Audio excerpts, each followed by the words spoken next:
نحمده ونستعينه ونستغفره ونعوذ بالله من شرور أنفسنا ومن سيئات أعمالنا من يهده الله فلا مضل له ومن يضلل فلا هادي له ونشهد أن لا إله إلا الله وحده لا شريك له ونشهد أن سيدنا وحبيبنا ومولانا محمدا عبده ورسوله الذي أرسله بالحق بشيرا ونذيرا وداعيا إلى الله بإذنه وسراجا وقمرا منيرا فقد قال الله تعالى في كلامه المجيد والفرقانه الحميد أعوذ بالله من الشيطان الرجيم بسم الله الرحمن الرحيم يهب لمن يشاء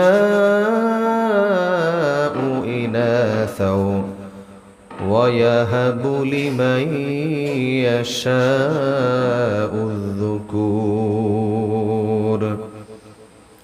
وقال رسول الله صلى الله عليه وسلم إن رسول الله صلى الله عليه وسلم عاق عن الحسن والحسين وختمهما ل7 أيام صدق الله العظيم وصدق رسوله النبي الكريم ونحن على ذلك لمن الشاهدين والشاكرين قالوا سبحانك لا علم لنا إلا ما علمتنا إنك أنت العليم الحكيم وقال تعالى في شان حبيبه ومحبوبه إن الله وملائكته يصلون على النبي يا أيها الذين آمنوا صلوا عليه وسلموا تسليما اللهم صل على سيدنا مولانا محمد وعلى آل سيدنا شفيعنا محمد اللهم صل على سيدنا مولانا محمد وعلى آل سيدنا شفيعنا محمد هو الحبيب الذي ترجى شفاعته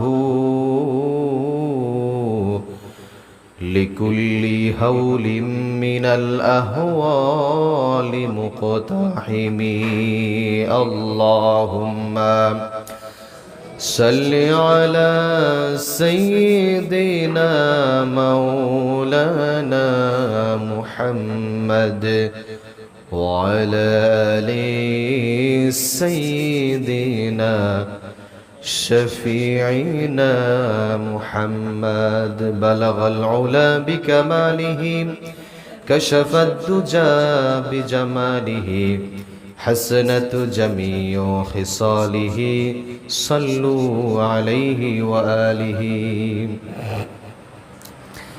الحمد لله মুআজ্জাজ মুহতারাম মুসাল্লিয়ান নিজাম মহান আল্লাহ সুবহানাহু ওয়া তাআলার দরবারে লাখ কোটি শুকরিয়া আদায় করি যিনি আমাদেরকে অত্যন্ত ভালোবেসে মহব্বত করে পবিত্র সালাতুল জুমাতে জুমার সালাত আদায়ের উদ্দেশ্যে মসজিদে সকলের আগে বাগে আসার বসার তৌফিক যোগ্যতা দান করলেন। এই জন্য সেই মহান মনিবের দরবারে তার শিখানো ভাষায় কালিমাতুশ শুকরিয়া আদায় করি, সকলেই পড়ি আলহামদুলিল্লাহ। দরুদ ও সালাম পেশ করি সর্বকালের সর্বযুগের সর্বশ্রেষ্ঠ মহামানব রহমাতুল লিল আলামিন সাইয়্যিদুল মুরসালিন খাতামুন নবিয়্যিন মুহাম্মদ আরবি বিশ্বনবী জনাবে মুহাম্মদুর রাসূলুল্লাহ সাল্লাল্লাহু আলাইহি ওয়াসাল্লাম। সম্মানিত মুসাল্লিয়ান ইকরাম, আমি আপনাদের সম্মুখে পবিত্র কোরআনুল কারীম থেকে একটি আয়াতে কারিমা তিলাওয়াত করেছি।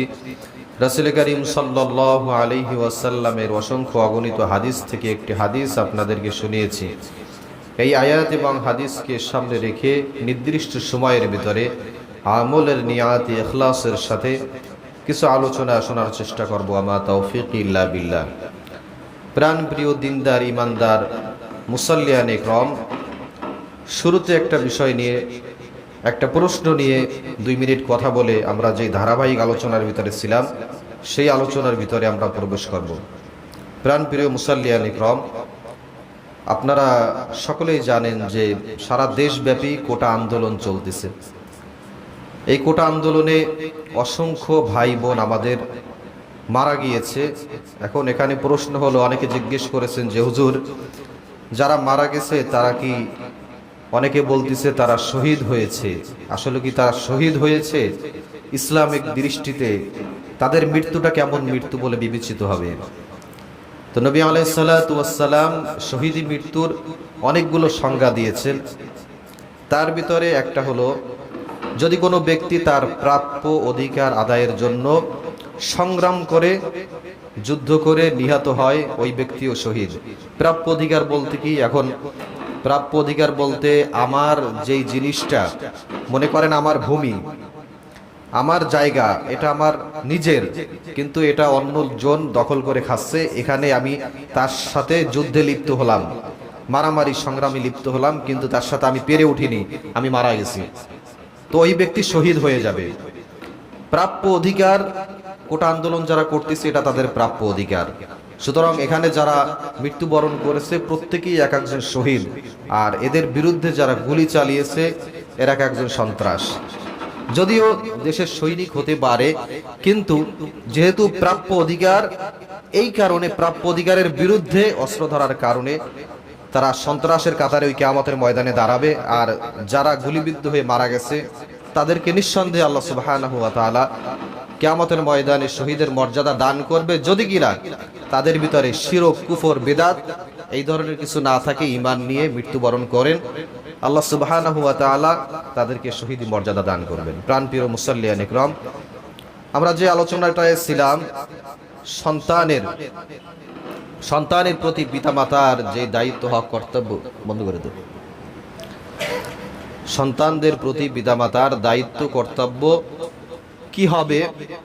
প্রথমে হলো পিতামাতার দায়িত্ব, শুরুতে হলো যে একজন জীবন সঙ্গিনী নির্বাচন করা। এই জীবন সঙ্গিনী নির্বাচন করার ব্যাপারে সচেতনতা অবলম্বন করা। আল্লাহ নবী সাল্লাল্লাহু আলাইহি ওয়াসাল্লাম অনেকগুলা ক্রাইটেরিয়া এখানে দেখিয়েছেন যে 4টা বিষয় তোমরা খেয়াল রাখবে। তার ভিতরে 4টা বিষয়ের একটা বিষয় হলো দিনদারিত্বকে প্রাধান্য দিবে। যদি অন্য তিনটা নাও থাকে তার ভিতরে সঙ্গী নির্বাচন করার ব্যাপারে, তো যদি স্ত্রীর ভিতরে অথবা স্বামীর ভিতরে সঙ্গিনী নির্বাচন করার সময় যদি দিনদারিত্ব পাওয়া যায়, নবীজি বলেন যে অন্য তিনটা নাও যদি থাকে, দিনদারিত্ব যদি থাকে, তাহলে তুমি বিবাহেতে জিতলা। আর যদি অন্যগুলাকে প্রাধান্য দিলা কিন্তু দিনদারিত্ব তার ভিতরে মোটেই নাই, তাহলে তুমি এই বিবাহে জিতলা না। সুতরাং যে দিনদারিত্বকে প্রথমত প্রাধান্য দেওয়া, সন্তানদের প্রজন্মের কথা চিন্তা করে প্রথম দায়িত্ব কর্তব্য হলো যে আমি বিবাহ করব, আমার প্রজন্ম আসবে, তো আমার সন্তানদের জন্য আমি প্রথমত আমি একটা ভালো মা দেব, তার জন্য একটা ভালো মা নির্বাচন করা এই সন্তানদের জন্য এক নম্বর কাজ হলো। কারণ আল্লাহ সুবহানাহু ওয়া তাআলা প্রত্যেককে কিন্তু ওই কিয়ামতের ময়দানে তার কাঠগড়ায় দাঁড় করাবেন। আপনি যদি এখন নির্বাচন করেন সেই রকম টাইপের একটা মেয়ে আপনার জীবন সঙ্গিনী হিসাবে, আপনি যতই চেষ্টা করলেন তাকে সংশোধন করার, সে আপনাকে উল্টো সংশোধন করে ফেললো, তাহলে কিয়ামতের ময়দানে কিন্তু ধরা খাইতে হবে। আর যদি ভালো হয় তাহলে আপনার ভিতর যে ত্রুটিগুলো আছে সে আরো চেষ্টা করবে যে এটা সংশোধন করার জন্য। নবী আলাইহিস সালাতু ওয়াস সালাম বলেন, আলা কুল্লুকুম রাইন ওয়া কুল্লুকুম মাসউলুন, যে প্রত্যেককে এক একজন অভিভাবকের দায়িত্ব আল্লাহ সুবহানাহু ওয়া তাআলা দিয়েছেন, যে আপনি হাজবেন্ড হিসাবে আল্লাহ সুবহানাহু ওয়া তাআলা আপনাকে জবাবদিহিতার কাঠগড়ায় দাঁড় করাবেন, যে আপনার স্ত্রী কিভাবে চলেছে, আপনার সন্তানকে আপনি কিভাবে লালন পালন করেছেন, প্রত্যেকটা বিষয় কিন্তু আল্লাহ সুবহানাহু ওয়া তাআলা আপনাকে জিজ্ঞাসাবাদ করবেন। এই জন্য সন্তানদের প্রতি পিতামাতার দায়িত্ব হলো শুরুতেই যে সঙ্গিনী নির্বাচন করা, এই সন্তানের জন্য যাকে নিয়ে আসবেন মা হিসাবে এই মেয়েটা দিনদার যেন হয়, এদিকে লক্ষ্য রাখা। প্রাণপ্রিয় মুসাল্লিয়ান ইকরাম, এরপরে আল্লাহ সুবহানাহু ওয়া তাআলা একটা দোয়া শিখিয়েছেন যে তোমরা যখন জীবন সঙ্গিনী পেয়ে যাবে, তোমাদের প্রজন্মর ব্যাপারে, তোমাদের আহাল পরিবারের ব্যাপারে একটা দোয়া তোমরা সবসময়ের জন্য করবে। আল্লাহ সুবহানাহু ওয়া তাআলা বলেন, রব্বানা হাবলানা মিন আজওয়াজিনা ওয়া যুররিয়াতিনা কুররাতা আয়ুন রব্বুল আলামিন, আমার আহাল পরিবার, আমার প্রজন্ম, আমার সন্তান সন্ততিদেরকে আমি যদি দেখি আমার চক্ষু যেন শীতল হয়ে যায়। সুবহানাল্লাহ বলেন। সব সন্তানকে দেখলে বাবা মায়ের কিন্তু চক্ষু শীতল হয় না, হয় নাকি? সব সন্তানদের দেখলে বাবা মার চক্ষু শীতল হয় না। যদি সন্তান ভালো হয়, নেককার হয়, দিনদার হয়, তো এই সন্তানকে দেখলে বাবা মার চোখ জুড়িয়ে যায়। এই জন্য এমন একটা দোয়া আল্লাহ সুবহানাহু ওয়া তাআলা শিখালেন যে সন্তান জন্মগ্রহণ করার আগেই এই সন্তানদের জন্য, এই পরিবারের জন্য দোয়া করো, রব্বানা হাবলানা মিন আজওয়াজিনা ওয়া যুররিয়াতিনা কুররাতা আয়ুন। কারণ সন্তান আপনার হয়তোবা শিক্ষিত হতে পারে, কিন্তু এই সন্তান মানুষ নাও হতে পারে, তাহলে এই সন্তানকে দেখলে আপনার চক্ষু শীতল হবে না। সন্তান শিক্ষিত হতে পারে, কিন্তু এই সন্তান আপনাকে ভালোভাবে ব্যবহার নাও করতে পারে আপনার সাথে, অথবা সন্তান ভালো উপার্জন করে কিন্তু আপনাকে দেখলো না, মানুষ ভালো হতে পারে নাই। আবার দুইটাই থাকলো তার ভিতরে, ভালো উপার্জন আছে, ভালো ছেলে সন্তান বা আপনার সন্তান ভালো আছে, কিন্তু এই সন্তান অসুস্থ, রোগাক্রান্ত, খুব সমস্যার ভিতরে আছে, তখন এই সন্তানকে দেখলে কিন্তু আপনার চক্ষু শীতল হবে না, আপনার খারাপ লাগবে যে আল্লাহ আমার এই সন্তানটাকে এমন বানালো। এই জন্য আল্লাহ সুবহানাহু ওয়া তাআলা এমন একটা দোয়া শিখিয়ে দিলেন যে তোমরা দোয়া করো কুররাতা আয়ুন, যে সন্তানকে দেখলে তোমার চক্ষু শীতল হয়ে যায়। সুবহানাল্লাহ বলেন। এই জন্য আল্লাহ সুবহানাহু ওয়া তাআলার কাছে এই দোয়া করা, এই কামনা করা যে আল্লাহ সুবহানাহু ওয়া তাআলা আমাদেরকে যেন এমন সুন্দর সন্তান দান করেন। এটা হচ্ছে শুরুতেই দোয়া করা। আপনার সন্তান সন্ততি আহাল পরিবার দুনিয়াতে আসার আগেই শুরুতেই এই দোয়া আল্লাহ সুবহানাহু ওয়া তাআলার কাছে করা। এরপরে আমরা বলতেছিলাম যে যখনই দুনিয়ায় সন্তান আসবে, জন্মগ্রহণ করবে, করার সঙ্গে সঙ্গে ছেলে হোক মেয়ে হোক, সর্বপ্রথম আল্লাহ সুবহানাহু ওয়া তাআলার কৃতজ্ঞতা জ্ঞাপন করতে হবে, প্রশংসা করতে হবে আল্লাহ সুবহানাহু ওয়া তাআলার। অনেকে ছেলে হলে গোটা গ্রামবাসীকে মিষ্টি খাওয়ায়, দাওয়াত দেয়, এমনকি গরু জবাই দিয়েও খাওয়ায়, কিন্তু মেয়ে হলে কাউকে জানায় না, গোপনে বসে থাকে, মন খারাপ করে। আল্লাহ নবী সাল্লাল্লাহু আলাইহি ওয়াসাল্লাম বলেছেন, যদি কোনো ব্যক্তির 3টা কন্যা সন্তান থাকে, মেয়ে সন্তান, আর এই 3টা মেয়ে সন্তানকে যদি ইসলামী শিক্ষায় শিক্ষিত করতে পারে এবং ভালো পাত্রস্থ করতে পারে, আমি নবী বলে দিলাম কিয়ামতের ময়দানে ওই পিতা আর আমি জান্নাতের পাশাপাশি অবস্থান করব। সুবহানাল্লাহ। 2 আঙ্গুল দেখিয়ে নবীজি বলে দিলেন যে ওই পিতা আর আমি জান্নাতের একদম পাশাপাশি অবস্থান করব। সুতরাং মেয়ে হোক ছেলে হোক আল্লাহ সুবহানাহু ওয়া তাআলার কাছে শুকরিয়া জ্ঞাপন করা যে আল্লাহ যেটা দিয়েছেন আমার কল্যাণের জন্য দিয়েছেন, আমার ভালোর জন্য দিয়েছেন, এই শুকরিয়া আদায় করা আল্লাহ সুবহানাহু ওয়া তাআলার কাছে। 2 নম্বর কাজ হলো আজান দেওয়া। সন্তান পৃথিবীতে আসার সঙ্গে সঙ্গে তার কানের কাছে যে আজান দেওয়া, অনেক সময় এটা আমাদের হয় না, এটা খেয়াল রাখতে হবে। হসপিটালে এমন এক জায়গায় আছে যে দৌড়াতে দৌড়াতে যে আজান দেবে ওই আজানের কথা আর মনে নাই, এমনটা না হয়, খেয়াল রাখতে হবে। জন্মগ্রহণ করার সঙ্গে সঙ্গে তার কানের কাছে আজান দাও, অবশ্যই এটা করতে হবে। 3 নম্বর কাজ হলো আকিকা দেওয়া বা তাহানিক করা। আকিকা 7ম দিনে দিতে হবে। আর তাহানিক করার ব্যাপারে বলা হয়েছে বাচ্চা যখন জন্মগ্রহণ করবে এই বাচ্চাকে ভালো একজন বুজুর্গের কাছে নিয়ে যাওয়া, ভালো একজন বুজুর্গের কাছে নিয়ে যাওয়া, সে একটা খেজুর চিবিয়ে সেখান থেকে একটা টুকরা ওই বাচ্চার মুখে দিয়ে দিবে, অথবা একটু মধু ওই বাচ্চার মুখে দিয়ে দিবে, কিছু একটা পরে ফু দিয়ে দিবে। এটা হলো তাহানিক করা। হযরত হাসান বসরি রহমাতুল্লাহি আলাইহি তিনি জন্মগ্রহণ করেছিলেন আমিরুল মুমিনিন হযরত আলী রাদিয়াল্লাহু তাআলা আনহু, তার জমানায় জন্মগ্রহণ করেছিলেন। তো হাসান বসরি রহমাতুল্লাহি আলাইহি তাকে নিয়ে যাওয়া হলো তার কাছে যে আমিরুল মুমিনিন, যে আমার একটা সন্তান জন্মগ্রহণ করেছে, তাকে একটু তাহানিক করে দেন, তাকে একটু কিছু খাইয়ে দেন, তার একটা নাম রেখে দেন। তখন হযরত আলী রাদিয়াল্লাহু তাআলা আনহু জিজ্ঞেস করলেন যে তোমরা কি খেজুর কোন খাবার কিছু নিয়ে এসছো? তা বললেন যে না আমিরুল মুমিনিন, আমরা তো কিছু নিয়ে আসি নাই। তখন হযরত আলী রাদিয়াল্লাহু তাআলা আনহু তিনি তার মুখ থেকে একটু লালা ওই বাচ্চার ঠোঁটে মুখে লাগিয়ে দিলেন, সুবহানাল্লাহ, এবং তিনি বলে দিলেন এর চেহারা দেখতে খুব চমৎকার সুন্দর লাগে, সুতরাং এর নাম হবে হাসান। তিনি বসরায় জন্মগ্রহণ করেছিলেন, এই জন্য তার নাম হয়ে গেল হযরতে হাসান বসরি রহমাতুল্লাহি আলাইহি, সুবহানাল্লাহ। এই জন্য বাচ্চাদেরকে তাহানিক করা, এটা ওলামা ইকরামদের কাছে যদি করান এটা তার জন্য অনেক ভালো।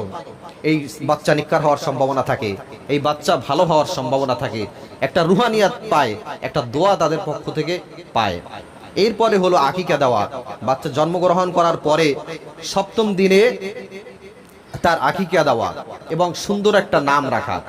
আকিকা দেওয়ার সঙ্গে সঙ্গে তখনই যদি আপনি নামটা রাখেন এইটা সুন্নত সম্মত হবে। এরপরে বাচ্চা জন্মগ্রহণ করার পরে তার মাথায় ছোট্ট ছোট্ট চুল হয়, এই চুলটা ফেলে দেওয়া এবং এই চুলের সমপরিমাণ রৌপ্য ওজন করে দিয়ে দেওয়া। এটা আমরা অনেকে মানি না বা দেই না, খেয়াল রাখা এগুলা। চুলের সমপরিমাণ রৌপ্য দান করে দেওয়া এবং আকিকার সময় সুন্দর একটা নাম রাখা। কি রাখা? সুন্দর একটা নাম রাখা। বল্টু সল্টু মন্টু সেন্টু এগুলা বাদ দিয়ে ভালো একটা নাম রাখবেন, অর্থপূর্ণ নাম, যেই নামটা শুনলে মানুষের ভালো লাগে, যেই নামটা খুব সুন্দর অর্থ দেয়। আব্দুর রহমান, আব্দুল্লাহ, আব্দুর রহিম, এই ধরনের নাম যেগুলো আল্লাহর দাসত্ববোধক নাম। এইখানে আমরা একটা ভুল করি যে নাম যখন রাখা হয় নামের আবার বিকৃতি ঘটাই। আমরা 2 ধরনের বিকৃতি ঘটাই। একটা শর্ট ফর্ম ইউজ করি, যেই নামটা থাকে সেখান থেকে ভেঙে অর্ধেক ব্যবহার করি।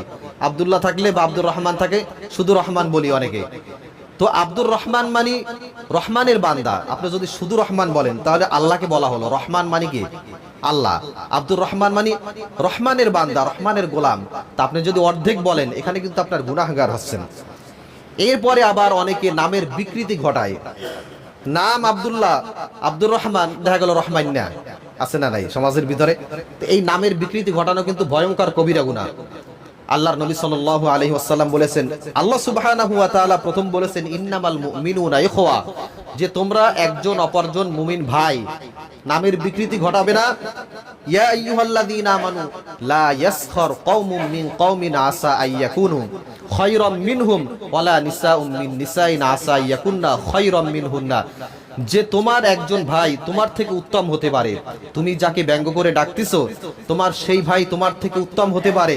সুতরাং এক ভাই আরেক ভাইয়ের নাম ব্যঙ্গ করে বিকৃত করে ডাকা যাবে না। আল্লাহ সুবহানাহু ওয়া তাআলা নিষেধ করলেন। প্রাণপ্রিয় মুসাল্লিয়ান ইকরাম, এরপরে যেই কাজটা 5 নম্বরে খাতনা করা। আল্লাহর নবী সাল্লাল্লাহু আলাইহি ওয়াসাল্লাম তার হাদিস থেকে জানা যায় যে হযরত জাবির রাদিয়াল্লাহু তাআলা আনহু থেকে বর্ণিত, তিনি বলেন ইন্না রাসূলুল্লাহি সাল্লাল্লাহু আলাইহি ওয়াসাল্লাম আক্কানিল হাসান ওয়াল হুসাইন ওয়া খাতানাহুমা লিসাবআতি আইয়াম, যে নবীজির নবীজির যখন তার নাতিরা হাসান হুসাইন জন্মগ্রহণ করে তখন নবীজি সপ্তম দিনে তাদের খতনা করান। এ থেকে বোঝা যায় যে সপ্তম দিনে করাটা সুন্নাত, কিন্তু পরে যদি আপনি করেন তখন আদায় হয়ে যাবে, সমস্যা নাই, পরেও করতে পারবেন। তাহলে চুল কাটা, খতনা করা এগুলো সপ্তম দিনের ভিতরে করাটা সুন্নাত। প্রাণপ্রিয় মুসাল্লিয়ান ইকরাম, 6 নম্বরে হলো ওই সন্তানকে পূর্ণ 2 বছর পর্যন্ত মায়ের দুধ খাওয়ানো, পূর্ণ 2 বছর পর্যন্ত খাওয়ানো। এখানে 2টা ভুল করি, অনেকে খাওয়াই না, টোটালি অল্প 2-1 দিন খাওয়াইয়া বাদ দিয়ে দিই। ডানো মানো বিভিন্ন ধরনের দুধ আছে বাজারে, এগুলা কিনে আইনে খাওয়াই, বাদ দিয়ে দিই, 2 বছর খাওয়াই না। আবার অনেকে ভুল করি, পবিত্র কোরআনুল কারিমে অন্য আয়াতে বলা হয়েছে যে 30 মাস অর্থাৎ 2.5 বছর পর্যন্ত, পূর্ণ সর্বোচ্চ 2.5 বছর পর্যন্ত আপনি খাওয়াতে পারবেন। আর এখানে বলা হয়েছে ওয়াল ওয়ালিদাতু ইউরদি'না আওলাদাহুন্না হাওলাইনি কামিলাইনি লিমান আরাদা আইয়ুতিম্মার রাদা, যে পূর্ণ 2 বছর পর্যন্ত দুধ খাওয়াতে হবে। আর এই দুধ খাওয়ানোর ব্যাপারে পিতার দায়িত্ব হলো যে এই ফ্যামিলির ভরণ পোষণের পূর্ণাঙ্গ দায়িত্ব গ্রহণ করা, এখানে অবহেলা না করা। এই মায়ের অনেক পুষ্টির প্রয়োজন হয়, পিতা যদি এখানে অবহেলা করে তাহলে গুনাহগার হবে। পিতার দায়িত্ব ভরণ পোষণের ব্যবস্থা করা, মায়ের দায়িত্ব সন্তানকে পূর্ণ 2 বছর দুধ খাওয়ানো, এটা খেয়াল রাখা। আর এই দুধটা কিন্তু সন্তানের জন্য অত্যন্ত গুরুত্বপূর্ণ, এটাকে বলে শাল দুধ। এটা অনেক ডাক্তাররাও বলে যে এটা আপনারা কখনো মিস করবেন না, এটা অবশ্যই খাওয়াবেন।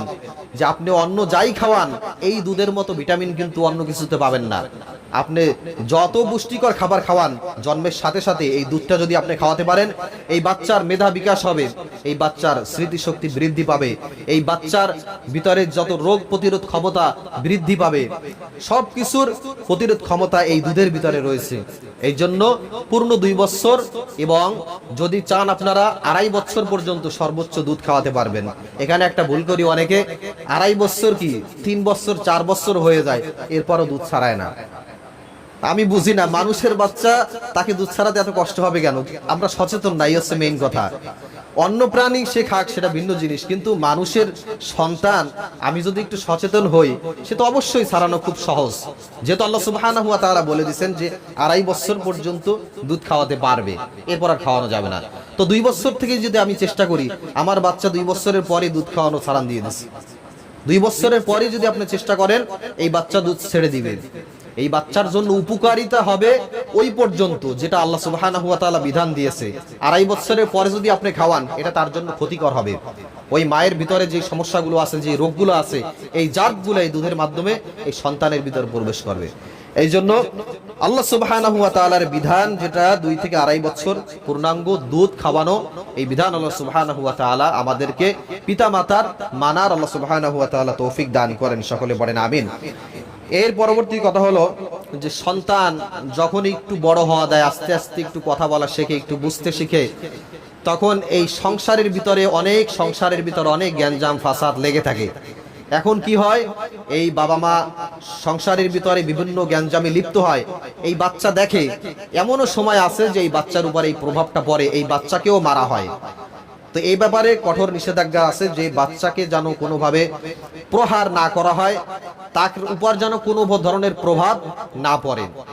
হযরতে আনাস রাদিয়াল্লাহু তাআলা আনহু, তিনি আল্লাহর নবী সাল্লাল্লাহু আলাইহি ওয়াসাল্লামের কাছে আসছেন একদম শিশু বয়সে, ছোট্ট বয়সে, নাবালক বয়সে। তার মা আল্লাহর নবী সাল্লাল্লাহু আলাইহি ওয়াসাল্লামের কাছে নিয়ে আসলেন, ইয়া রাসূলুল্লাহ, আপনার কাছে রেখে গেলাম আমার এই সন্তানকে, আপনি দেখেন।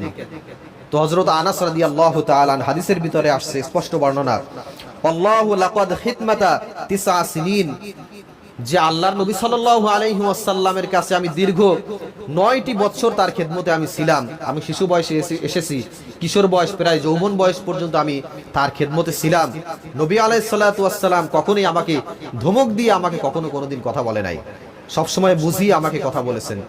এই জন্য চেষ্টা করা যে আমাদের সন্তানদেরকে মানুষ করার ব্যাপারে বুঝিয়ে প্রথমত মানুষ করার চেষ্টা করা। প্রাণপ্রিয় মুসাল্লিয়ান ইকরাম, এরপরে 7 নম্বরে কাজ হলো মুরু আওলাদাকুম বিসসালাতি ওয়া হুম আবনাআ 7 সিনিন। যখন সন্তানের বয়স 7 হয়ে যায়, যখন সন্তানের বয়স 7 বছরে পদার্পণ করে, নবী আলাইহিস সালাতু ওয়াস সালাম বললেন যে তাকে নামাজের নির্দেশ দাও। কিসের নির্দেশ? নামাজের নির্দেশ দাও। আপনি যদি সন্তানকে 7 বছর বয়সে নামাজের নির্দেশ দেন, এই সন্তান আস্তে আস্তে 7 বছর 8 9 10 বছর হতে হতে ওই সন্তান পাক্কা মুসল্লি হয়ে যাবে। আর আপনি যদি 7 বছর বয়সে তাকে কিছুই না বলেন, ঘুমিয়ে থাক, বয়স তো কম আছে, তাহলে ওই সন্তান 10 বছর বয়সে যখন আপনি বলবেন বাবা তুমি নামাজ পড়ো, এই সন্তান কোনোদিন ঠিকঠাকভাবে নামাজ পড়বে না। আবার আমরা অনেক সময় ভুল করি, সন্তানকে ডাকি না, 10 বছর হয়ে গেল এই সন্তানকে ঘুম থেকে জাগাইয়া নামাজ পড়াই না। আল্লাহ সুবহানাহু ওয়া তাআলা কিন্তু অবশ্যই আপনাকে জিজ্ঞেস করবেন। আল্লাহ সুবহানাহু ওয়া তাআলার কাঠগড়ায় কিন্তু আপনাকে আমাকে দাঁড় করাবেই আল্লাহ সুবহানাহু ওয়া তাআলা। সুতরাং আল্লাহ সুবহানাহু ওয়া তাআলা যে হুকুম দিয়েছে এটা যদি আপনি পালন করেন আপনি বেঁচে গেলেন। আপনার আমলনামার জন্য আপনি হিসাব দেন সেটা ভিন্ন জিনিস, সেটা তো দিতেই হবে। কিন্তু আপনার সন্তান সন্ততি স্ত্রী এদের জন্য যদি আপনার জবাবদিহিতা করা লাগে, আমি মনে করি এটা সবচেয়ে দুঃখজনক ব্যাপার। এই জন্য সন্তানকে ছোটবেলা থেকেই নামাজের আদেশ দেন। 10 বছর বয়স হওয়ার সঙ্গে সঙ্গে পাক্কা মুসল্লি হয়ে যাবে, আপনার সঙ্গে সঙ্গে সে নামাজ পড়বে। এমনকি অনেকে আছে দেখা যাচ্ছে যে বাপ নামাজ পড়ে না কিন্তু সন্তান নামাজি হয়ে গেছে, তার ঘরে থাকতে ভালো লাগে না, সন্তান নামাজে চলে আসে। এই জন্য অভ্যাস করলে একটা সময় দেখা যাচ্ছে যে সন্তান নামাজি হয়ে যাবে। এরপরে আল্লাহ নবী সাল্লাল্লাহু আলাইহি ওয়াসাল্লাম বলেছেন, সন্তান যখন 7 বছর থেকে 10 বছরে পদার্পণ করে এই সন্তানকে বিছানা আলাদা করে দাও। সন্তান ছেলে সন্তান মায়ের সাথে এক বিছানায় থাকতে পারবে না, 10 বছর হয়ে গেছে, আলাদা করে দিতে হবে। এরপরে বাবা তার মেয়ের সাথে এক বিছানায় থাকতে পারবে না, 10 বছর হয়ে গেলে বিছানা আলাদা করে দিতে হবে। ভাই বোন এক বিছানায় থাকতে পারবে না, 10 বছর হয়ে গেলে বিছানা আলাদা করে দিতে হবে। আমরা অনেক ফ্যামিলি এটা মানেই না। আল্লাহ নবী সাল্লাল্লাহু আলাইহি ওয়াসাল্লাম বলছেন বিছানা আলাদা করে দাও, এটার ভিতরই কল্যাণ আছে। যেটা নবী আলাইহিস সালাতু ওয়াসসালাম বলেছেন, আল্লাহ সুবহানাহু ওয়া তাআলা হুকুম দিয়েছেন, এটাই মানতে হবে, এটার ভিতরই কল্যাণ। আল্লাহ সুবহানাহু ওয়া তাআলা আমাদের সকলকে মানার আমল করার তৌফিক দান করুন। প্রাণপ্রিয় মুসল্লিয়ান ইকরাম, 8 নম্বরে সন্তানকে কোরআন শিক্ষা দেওয়া। আপনি জাগতিক সব কিছু শিক্ষা দেন, কিন্তু সর্বপ্রথম আপনার দায়িত্ব হলো এই সন্তানকে কোরআন শিক্ষা দেওয়া। কারণ আপনি সন্তানকে জাগতিক শিক্ষায় অনেক শিক্ষিত করলেন, কিন্তু এই সন্তান ঠিকমতো দাঁড়িয়ে সূরা ফাতিহাও পড়তে পারে না। সন্তান অনেক শিক্ষিত হয়েছে, অনেক টাকা ইনকাম করতেছে, কিন্তু সূরা ফাতিহা ঠিকমতো পড়তে পারে না। অথচ নুরানিতে 5 বছর 4 বছর বয়স সূরা ফাতিহা, নামাজ কালাম সবকিছু সহি শুদ্ধভাবে পড়তেছে, আছে না? অথচ আমরা এতটুকু দায়িত্ব আমরা নিতে পারলাম না পিতা হিসাবে। তাহলে এই সন্তান আপনার কিয়ামতের ময়দানে কাল হয়ে দাঁড়াবে। সন্তানকে আগে শিক্ষা দিতে হবে। জাগতিক সব শিক্ষা আপনি দেন, কিন্তু কোরআন শিক্ষা আগে দিতে হবে। কারণ যদি কোনো ব্যক্তির ভিতরে কোরআন থাকে, এই ব্যক্তিকে আল্লাহ সুবহানাহু ওয়া তাআলা যেভাবে পথ দেখাবে, যার ভিতরে কোরআন নাই ওই ব্যক্তিকে সেভাবে পথ দেখাতে পারবে না। কোরআন থাকলে এই কোরআন এই সন্তানকে পুরা জিন্দেগি চিনিয়ে দেবে, পুরা দুনিয়া চিনিয়ে দেবে, যে এইভাবে তোমার চলতে হবে, এইভাবে তোমার চলা যাবে না। প্রাণপ্রিয় মুসল্লিয়ান ইকরাম, এই জন্য আল্লাহ সুবহানাহু ওয়া তাআলা বলেন, জিয়া আইয়ুহাল্লাযীনা আমানু কু আনফুসাকুম ওয়া আহলিকুম নারা, যে তুমি জাহান্নামের আগুন থেকে বাঁচো এবং তোমাদের সন্তানদেরকেও জাহান্নামের আগুন থেকে বাঁচাও। যে আপনি জানলেন নামাজ কিভাবে পড়তে হয়, আপনি বুঝলেন যে আমার 5 ওয়াক্ত নামাজ পড়া উচিত, আপনি নামাজও ঠিকভাবে মসজিদে এসে জামাতের সাথে নামাজ পড়লেন, কিন্তু আপনি সন্তানদের ব্যাপারে বুঝলেন না যে আমার সন্তান নামাজ পড়তেছে না, আমার সন্তান সূরা ফাতিহা পড়তে পারে না, আমার সন্তান নামাজ কালাম পড়তে পারে না, তাহলে আপনি কু আনফুসাকুম ওয়া আহলিকুম নারা, আপনার আহাল পরিবারকে আপনি জাহান্নাম থেকে বাঁচাতে পেরেছেন? পারেন নাই।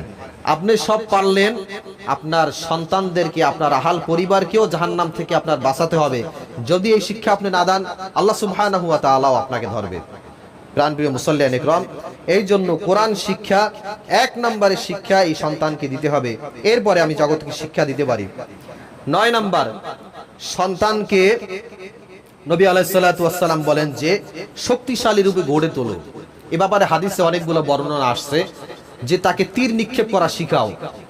যদি আমাদের এই সমাজে এরকমটা থাকতো, তীর নিক্ষেপ করা, তাহলে এই যে বাচ্চারা মারা যাচ্ছে আমার মনে হয় আর একটু কম মারা যেত। এরপরে ঘোড়ার পিঠে চড়া শিখাও, এগুলো হাদিসের বর্ণনা। সাঁতার কাটা শিখাও, বাচ্চা একটু যখন বড় হওয়া শুরু করলো তখন এই বাচ্চাকে আপনি ধরে হাঁটতে শিখালেন। বাচ্চাকে হাঁটতে শিখায় না, এই বাচ্চাকে উপরে হাঁটা শিখালেন আপনি। এই বাচ্চা যখন বাড়িতে পড়ে যাবে তখন কি হবে? এই জন্য নবী আলাইহিস সালাতু ওয়াস সালাম বললেন যে এই সন্তানকে সাঁতার শিখাও, তীর নিক্ষেপ করা শিখাও। এরপরে ঘোড়ার পিঠে আরোহণ করা শিখাও। ঘোড়ার পিঠে যদি না চড়তে পারেন, সন্তানকে নুনের পুতুল তুলতুলে বানানো যাবে না। এই সন্তানকে পাবলিক বাসেও চড়া শিখান। এই সন্তানকে কষ্ট কিভাবে করতে হয়, কাজবাজ করতে হয়, এগুলো শিখান, আপনার সঙ্গে সঙ্গে কাজ করান। অনেক বাবা মা আছে, সন্তান না তোমার কাজ করার কোনো দরকার নাই, তুমি ঘরে বসে থাকো। সে কি করে, ঘরে বসে বসে মোবাইল নিয়ে ফ্রি ফায়ার খেলে। সন্তান তো বাবা মায়ের সাথে কাজ করলো না, বললো ঘরে বসে থাকো, ঘরে বসে সে লেখাপড়াও করে নাই, বসে বসে সে গেম খেলছে। আর খেলাধুলাও সেরকম এখন আর নাই যে খেলাধুলা করবে। খেলাধুলার ব্যাপারে উদ্বুদ্ধ করা হয়েছে, অথচ খেলাধুলো বাদ দিয়ে এখন সব খেলা চলে আসছে মোবাইলের ভিতরে। যত ধরনের খেলা সব মোবাইলের ভিতরে।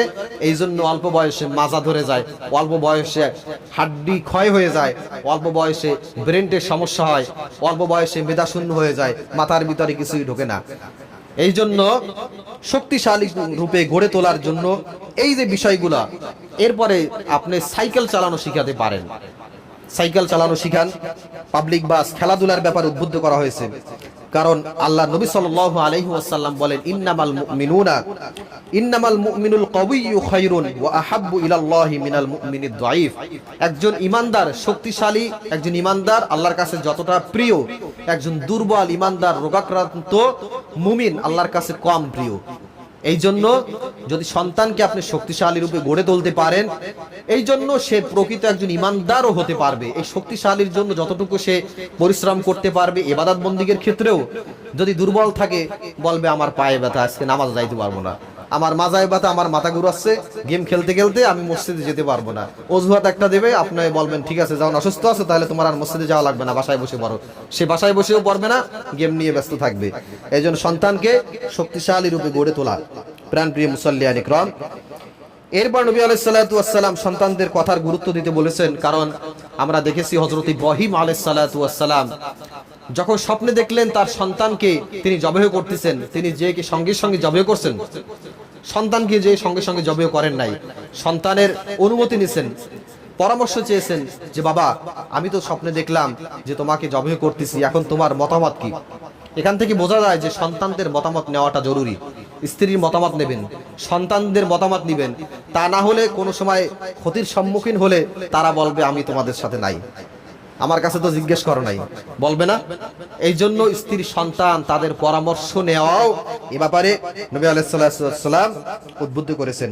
প্রাণপ্রিয় মুসাল্লিয়ান ইকরাম, এরপরে সন্তানদেরকে সময় দেয়া। আমরা অনেক বাবা মা আছি খুব ব্যস্ত, সন্তানদের সময় দেওয়ার মতো সময় আমাদের হাতে নাই। এই সন্তান কিন্তু আপনার ভিতর থেকে যে জ্ঞানটা, এই জ্ঞান কিন্তু তার ভিতরে যাবে না। সন্তানদের সাথে সময় দেয়া, কথা বলা। অনেক ফ্যামিলি আছে যে বাবা মায়ের সাথে সন্তানদের খুব একটা দেখা সাক্ষাৎ হয় না, বাবা মায়ের সাথে সন্তানদের দেখা সাক্ষাৎ হয় না। দুইজনই চাকরিজীবী, সকালে চলে যায় রাতে চলে আসে, সন্তানদের সাথে দেখা সাক্ষাৎ হয় না। এই সন্তান বড় হয় কাজের মেয়ের কাছে।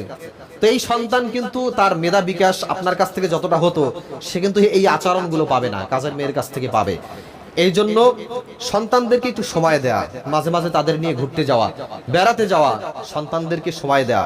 আরো অনেকগুলো পয়েন্ট আছে, যতটুকু আমরা আলোচনা শুনলাম সময় শেষ, সামনের সপ্তাহে আমরা বিস্তারিত আর বাকিটুকু আলোচনা শুনবো। আল্লাহ সুবহানাহু ওয়া তাআলা যতটুকু শুনলাম এর আলোকে আল্লাহ সুবহানাহু ওয়া তাআলা আমাদের সকলকে বোঝার এবং আমল করার তৌফিক